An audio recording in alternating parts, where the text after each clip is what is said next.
kita masuknya ke teknik realita ya. Pendekatan realita. Sebenarnya pembawaannya tuh udah bagus dari secara konselingnya ini bagus, penyambutannya segala macam itu udah bagus Bu. Namun kalau secara dibilang pendekatan realita menurut saya pribadi kurang. Lebih malah saya merasa ini mirip kelompok saya. Lebih ke presisi. Itu aja sih Bu kalau dari saya. Terus sama tambahan aja kalau dari konselingnya tadi kayak dia bilang ketakutan, cuman tadi dianya ketawa. Jadinya kayak bukan ketakutan, jadi nggak mengekspresikan kalau dirinya dia itu lagi bermasalah atau gimana. Itu sih paling itu aja Ibu. Terima kasih kelompok. Nah tadi saya ngerasa dari awal itu konselingnya juga tiba-tiba kenal sama kliennya gitu, dia nyebut nama kan, padahal itu kayak nggak nyebutin nama lebih perhatianku. Sama kayak kasusnya itu sama banget sama kelompok yang PCC itu, kasusnya itu sama banget, jadi kayak mengulang ke kelompok 4 malah jadinya. Dan konselingnya juga kurang kurang ini ke si kliennya itu loh, kurang gitu lah, kayak ngomong sebelumnya gitu. Aja sih Bu menurut saya. Belakang 540 sebenarnya tadi secara keseluruhan konselingnya udah sangat amat bagus dari konselor maupun si kliennya juga. Tapi tadi yang saya lihat di sini adalah di bagian pengenalan, benar tiba-tiba langsung ke masalahnya. Terus juga pada saat klien menceritakan masalahnya tuh kayak penggalian masalahnya tuh agak sedikit kurang. Jadi mungkin faktor-faktor yang ada di dalamnya tuh masih belum terungkap gitu loh. Jadi terkesannya pada saat konseling itu terkesannya buru-buru, jadi udah langsung selesai gitu. Mungkin itu aja dari saya. Terima kasih dan udah. Oke. Saya mau menanggapi kelompok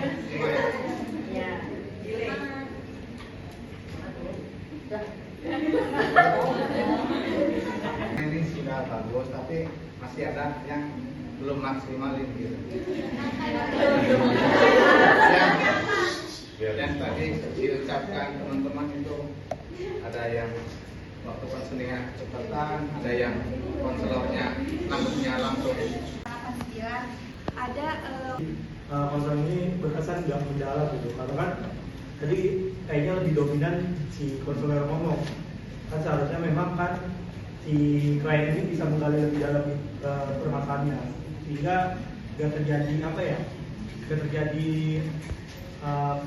solusi yang paling cepat. Makanya tadi PR gitu ya, atau catatan untuk konselingnya untuk mengevaluasi dirinya kembali. Mungkin biasanya kan ada kayak konseling lanjutan gitu kan, kayak gimana dari pertemuan kemarin gitu, apa yang sudah kamu perbaiki gitu kan.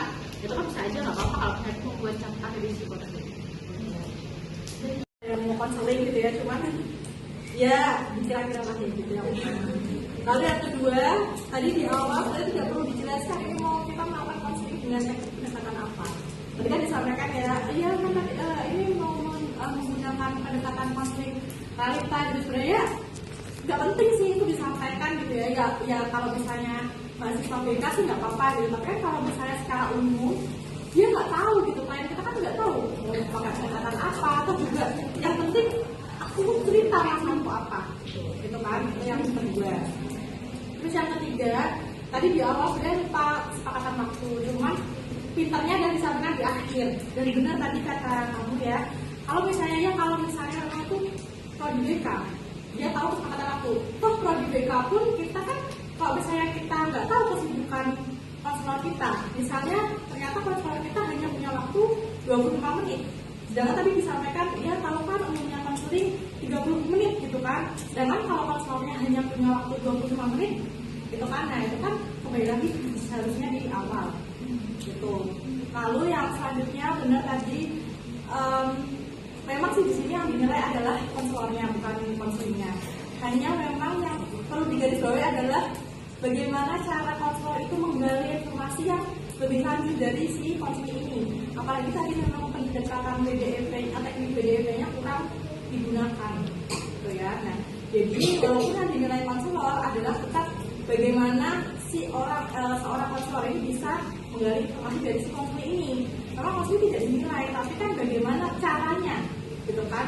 Si konseling bisa mengungkapkan permasalahannya, gitu kan? Itu.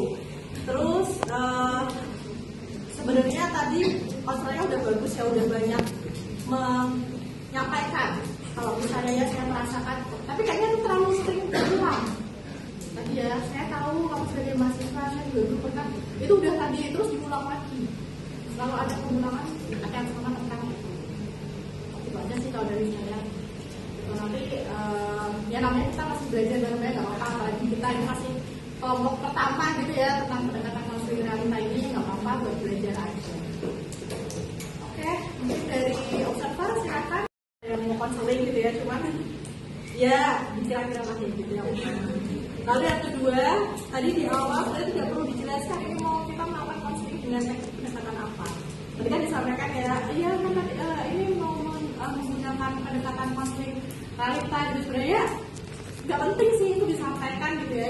Ya kalau misalnya mahasiswa BK sih nggak apa-apa gitu, tapi kan kalau misalnya secara umum dia nggak tahu gitu, klien kita kan nggak tahu mau pakai pendekatan apa, atau juga yang penting aku cerita masalahku apa gitu kan. Itu yang kedua. Terus yang ketiga, tadi di awal sebenarnya lupa kesepakatan waktu, cuman pinternya dan disampaikan di akhir. Dan benar tadi kata kamu ya, kalau misalnya orang itu prodi BK, dia tahu kesepakatan waktu. Toh prodi BK pun kita kan, kalau misalnya kita nggak tahu kesibukan konselor kita, misalnya ternyata konselor kita hanya punya waktu 25 menit. Sedangkan tadi disampaikan, dia tahu kan umumnya konseling 30 menit gitu kan. Sedangkan kalau konselornya hanya punya waktu 25 menit, itu kan, nah itu kan kembali lagi seharusnya di awal gitu. Lalu yang selanjutnya benar tadi, memang sih di sini yang dinilai adalah konselornya, bukan konselingnya. Hanya memang yang perlu digarisbawahi adalah bagaimana cara konselor itu menggali informasi yang lebih lanjut dari si konseling ini. Apalagi tadi memang pendekatan WDEP atau teknik WDEP-nya kurang digunakan, gitu ya. Nah, jadi walaupun yang dinilai konselor adalah tetap bagaimana si seorang konselor ini bisa menggali informasi dari si konseling ini. Memang konseling tidak dinilai, tapi kan bagaimana caranya, gitu kan? Si konseling bisa mengungkapkan permasalahannya, gitu kan? Itu. Terus sebenarnya tadi konselornya udah bagus ya, udah banyak menyampaikan kalau misalnya ya saya merasakan, tapi kayaknya itu terlalu sering berulang. Tadi ya, saya tahu kamu sebagai mahasiswa, saya juga pernah, itu udah tadi terus diulang lagi. Selalu ada pengulangan akan sama tentang itu. Itu aja sih kalau dari saya. Nanti ya namanya kita masih belajar bareng-bareng, nggak apa-apa. Apalagi kita ini masih kelompok pertama gitu ya tentang pendekatan konseling realita ini, nggak apa-apa buat belajar aja. Oke, mungkin dari observer silakan. Pasti ada kurang banyak karena saya pun belajar. Memang dari ekspresi itu juga nyatanya kalau sudah di lapangan tidak mudah gitu kan ya. Kadang kita udah mau bersikap sama aja, tapi kadang konseling bisa ambil kesimpulan kalau kita tuh terlalu bawa fun gitu. Terus kadang kalau kita terlalu serius, kita juga bisa dianggap terlalu kaku. Nah, memang tantangannya seperti itu yang saya rasa. Dan selama kita diskusi sebenarnya kita ada seru juga. Kadang kamu aja masalah, kita kamu aja gitu. Jadi kayak kita kayak seru juga sih saling ngasih tahu.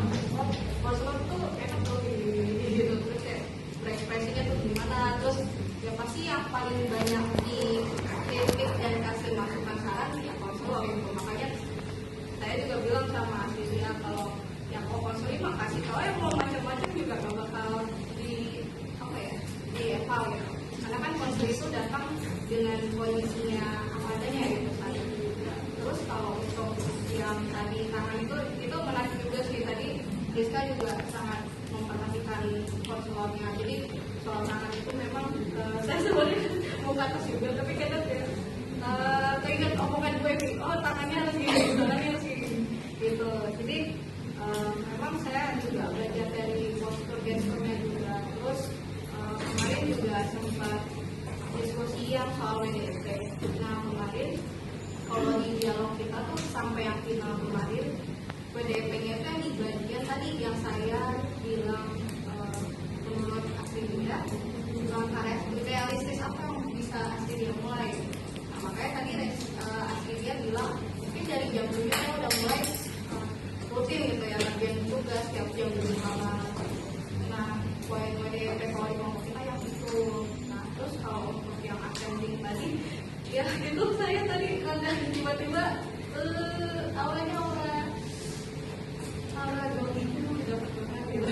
Jadi pas asli dia belum masuk saya udah excited gitu, selamat datang gitu. Itu memang dapat doa padahal ini baru praktek. Jadi kalau udah benar sini ada tantangan juga ya. Terima kasih juga buat ibu dosen sama teman-teman kelas N6G yang sudah memberikan masukan buat kelompok kita, karena kelompok kita akan banyak evaluasi, banyak belajar lagi supaya nanti di mata kuliah selanjutnya atau praktik selanjutnya kita bisa kasih yang lebih baik lagi. Mohon maaf ya kalau ada yang masih salah, masih belajar, belum ada gelar apa ya ininya COVID juga masih jauh. Terima kasih ya teman-teman, masukan teman-teman, dan mungkin untuk teman-teman ada teman juga itu sangat berarti buat kelompok kita, buat pelajaran kita, buat mengembangkan pengetahuan kita juga. Terima kasih. Ya mohon maaf itu bentuk berpesan, terus juga karena emang permasalahannya nggak begitu berat ya gitu, karena ya ini saja gitu soal stres belajar, jadi pembawaannya nggak terlalu sedih gitu. Terus saya mau nanya sih Bu, waktu itu kan mungkin buat kedepannya gitu ya, waktu itu kita sempat ke sekolah, saya gitu ya pernah ada turun lapangan, saya pakai teknik WJP. Nah itu saya siswanya saya minta tulis gitu. Sebenarnya kalau di konseling boleh nggak sih nulis kayak gitu? Nulis apa tuh? Kita nanya apa yang mau kamu lakukan soal permasalahan ya. Jadi kayak ada tabel W-nya apa gitu kamu tulis, nanti kamu bawa buat komitmen kamu gitu, kamu harus melakukan ini. Boleh. Boleh. Ada untuk belajar apa ya, mereview diri dari konseling juga kan, evaluasi diri dari konseling kan, boleh aja. Kalau apa ya, itu kan kembali lagi ke untuk perilaku attendingnya di sini duduk agak condong ke arah konseling, ya duduknya bagus. Terus untuk duduk relaksnya di sini juga iya, dari konseling sama konselornya juga rileks. Untuk posisi tubuh terbukanya konselingnya kakinya udah oke, cuman tadi awal-awal posisi tangan Cici itu terlalu sering di bawah gitu, dan itu agak posisinya agak menyilang gitu. Terus untuk pandangan lurus ke arah konselingnya, ya konselingnya juga apa ya, kayak ngelihat konselingnya itu kayak dari hati gitu, kayak dari ini. Terus di sini untuk penampilan gerakan tubuh di sini juga apa ya, gerakan tubuhnya juga Cici udah oke. Maksudnya kayak untuk gerakan tangannya, untuk merespon ininya udah oke sih menurut aku. Terus menatap mata konseli secara lembut di sini udah oke juga. Dari tadi juga Cici menatap saya dengan penuh ini, dengan apa ya kata-katanya kayak dari hati gitu, mendengarkan Astrid. Terus di sini menganggukkan kepala secara luas juga, dari tadi juga Cici menyimak juga, jadi menurut aku udah oke juga. Terus untuk empatinya di sini ekspresinya secara verbalnya juga udah oke. Tadi juga ada sempat kayak sentuhan verbal seperti ngelus-ngelus Astrid untuk menenangkan. Terus untuk pertanyaannya di sini untuk udah bagus ya, menggunakan pertanyaan terbuka dan tertutup. Cuman tadi menurut aku tuh kayak apa ya, kayak terlalu diburu-buruin gitu sama tadi kayak Alia gitu. Jadi kayak terburu-buru, kayak ingin cepet-cepet kayak udah gitu. Terus untuk merangkum dan meringkasnya juga udah oke. Lalu untuk membantu mengekspor masalahnya juga tadi juga udah oke, karena Cici dari tadi juga menyimak banget gitu ya dari cerita yang di Astrid. Terus membantu masalahnya juga karena tadi ada sedikit mengasih saran juga. Terus di sini membantu menilai berbagai alternatifnya juga oke. Terus membantu menetapkan alternatif baiknya juga udah oke. Mungkin itu aja dari hasil pengamatan saya. Terima kasih. Sekian dari praktek sesuai realita maupun IPA. Kami sangat menghargai masukan